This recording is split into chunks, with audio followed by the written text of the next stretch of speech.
Hodder may not be a household name, but you've certainly seen him before. He's been in a number of movies and TV shows. He's a stuntman, an actor, basically a nice guy. So what's a nice guy doing in a movie like Friday the 13th? The hockey mask and butcher blade are familiar figures to fans of fear. So familiar, the bloodthirsty butcher behind the blade is known on a first-name basis, Jason. Watching Jason take Manhattan in Friday the 13th Part 8 will give you a different picture of the real man under the mask. Any parallels between your personality and that of Jason?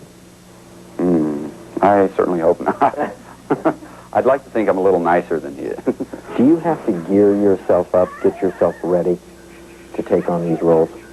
I do kind of a lot of growling and guttural type roaring, as it were. Gets my adrenaline flowing for the stunt. I've been told that I actually scream throughout a stunt. Kane Hodder has been a stuntman on the Hollywood scene for more than 10 years. He's had bit parts in a number of sitcoms and movies, including American Ninja Part 2. Friday the 13th Part 7 was his first starring role, and Part 8 his second. Bringing Jason here to Manhattan out of the murky depths of Crystal Lake gives new dimension to the horror series. Casting Kane as the lead role for the second time is also a first. 6 other actors have played the part. Although Kane is a little out of character as Jason, the part seems to fit him perfectly. It's a big challenge to come off scary without looking like you're trying to act scary. It's very hard to get points across without being able to use facial expressions, which of course I can't do because of the mask, and with just doing body movements. And it's quite a challenge, and that part of it really appeals to me because being as I'm the first one to play the character a second time, I'd like to think that it's because of looking natural. When Kane isn't scaring people half to death, he spends much of his time helping them heal.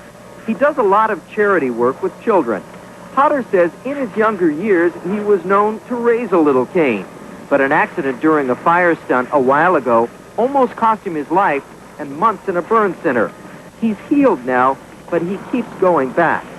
I think I do a lot of good at burn centers, especially with kids, because you get to the point where you start giving up, and you need to have somebody there that is looking totally normal, other than having scars, and you can see, well, maybe there is a normal life I can have after this. Kane works hard to maintain what he calls his normal life.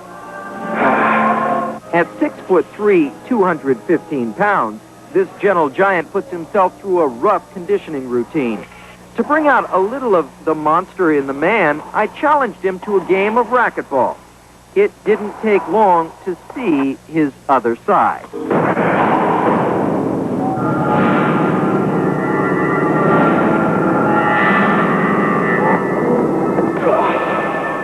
guy's a killer.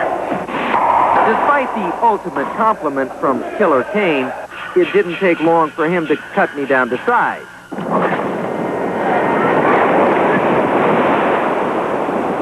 This is another scene in which most people wouldn't picture Jason. A serene setting on the beach with his girlfriend, Susan.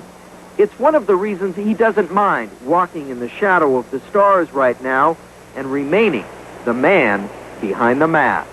It doesn't bother me. I mean, when I do things where people know that I will be there, then there's plenty of the recognition that you like to have from time to time. But on the other hand, I don't lose any privacy, and I'm used to kind of being in the background, having been a stuntman for so long.